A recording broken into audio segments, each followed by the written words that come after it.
'Tis the season for giving. 3 Great Falls organizations experience the generosity of the community. I'm Shannon Newth. I'll have a live report from the Day of Giving coming up on the 5:30 News.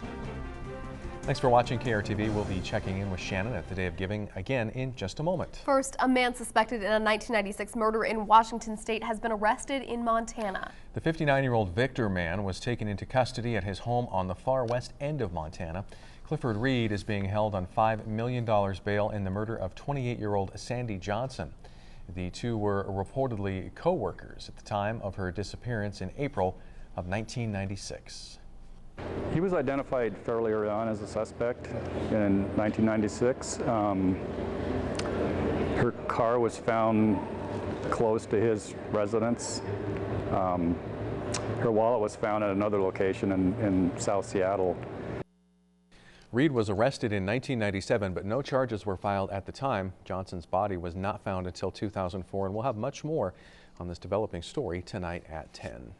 Great Falls attorney Greg Pinsky is spreading himself pretty thin as he must put an end to his private practice career by the end of the year. KRTV's Beth Beachy sits down with the man who's about to be our new district judge, as well as one of his closest colleagues, to talk about the emotional transition.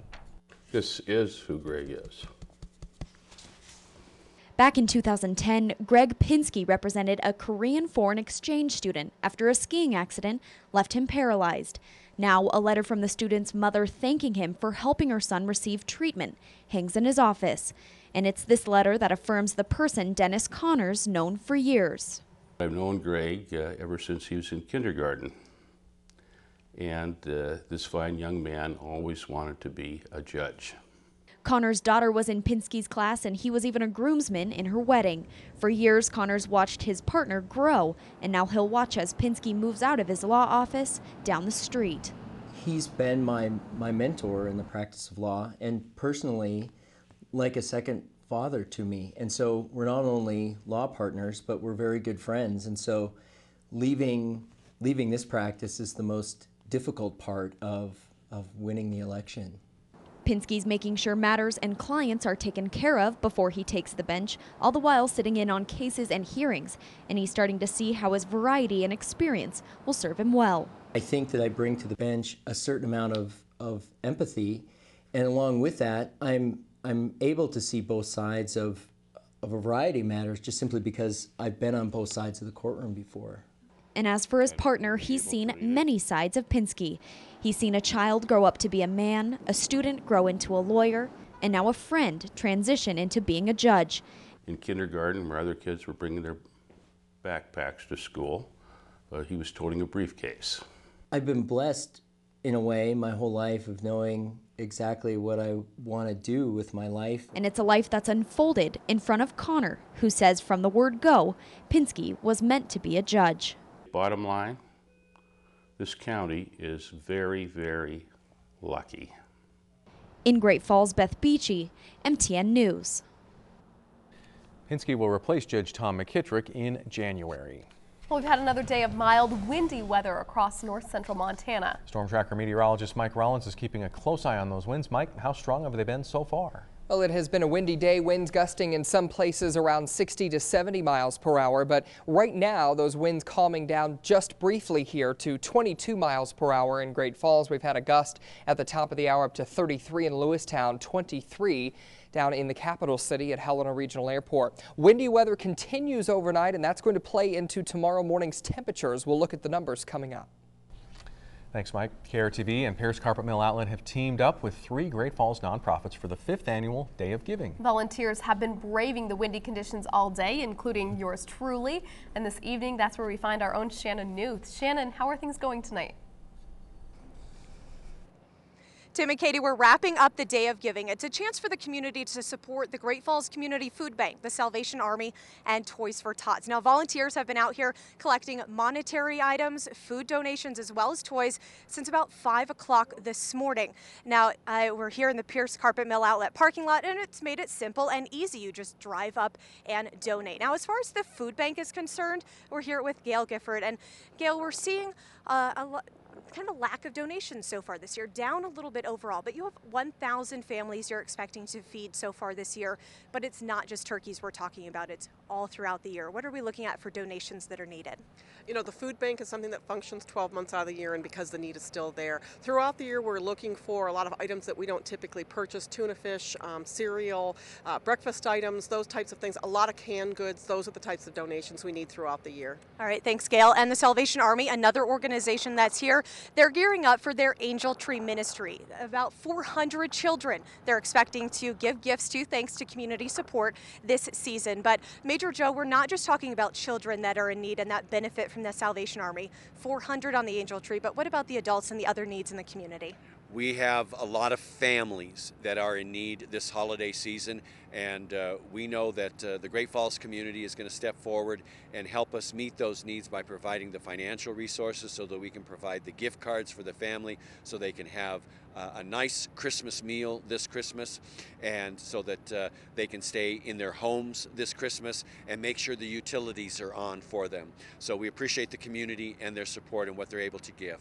Excellent. Thanks so much, Joe. And of course, we can't forget about Toys for Tots. They're expecting around 10,000 children in north central Montana that they'll be giving presents to this season. So far, they only have about 2,000 of those presents. So they're in great need so far. And Mary Lou, what is the most needed presents so far this season? We need baby toys. We need lots of baby toys. We're really short on that this year.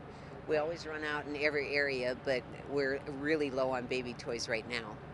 Excellent. And the day of giving, you have just a few more minutes to come down and donate. We'll be here in the Pierce Carpet Mill Outlet parking lot, by Amigo Lounge, by Gold's Gym here in Great Falls. Come by and donate until 6 o'clock. But of course, the giving doesn't stop today. It extends for the entire holiday season as well as throughout the rest of the year. Reporting live in Great Falls, Shannon Newth, MTN News. All right, thanks, Shannon. Again, that continues until 6 p.m. tonight, so not too much longer, but you have time to rush on over there, say hi to Shannon, and that's in the Pierce Flooring parking lot. Right. Well, the debate over Montana's coal brought dozens of protesters to our state capitol today. They're on their way to Spokane to ask the Army Corps of Engineers to include their concerns in an environmental impact statement regarding coal exports to China. MTN's Melissa Anderson heard those concerns before they headed out of state. Montanans are loud. We're not that used to being polite, and we're definitely not used to being ignored. They are part of a group called Power Past Coal Montana. They want the Army Corps of Engineers to hear their concerns over the shipment of coal through their cities. And we deserve to be part of the decision-making process. They're part of a larger organization that operates in Montana, Idaho, Oregon, and Washington that have joined in a fight to protect their heritage and environment. And I'm here to fight against coal trains because they are a detriment to my people, our culture, our way of life. The protesters are concerned over an estimated 150 million tons of coal, they say, could be shipped over Montana's rails each day. Those shipments would eventually be exported to China. This means that Montana will see at least 30 more coal trains each day. It's pretty clear that coal companies expect Montanans to just step aside while they reap profits and we bear the costs. I'm here to tell you, we won't stand for it.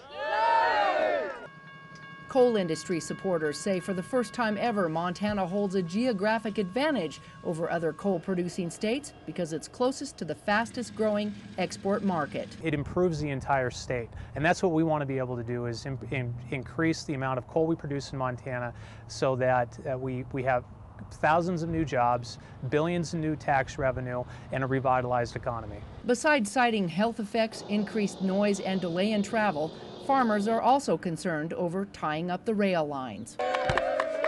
Even though the group wasn't given an invitation, they are hoping their 500-mile journey by bus pays off.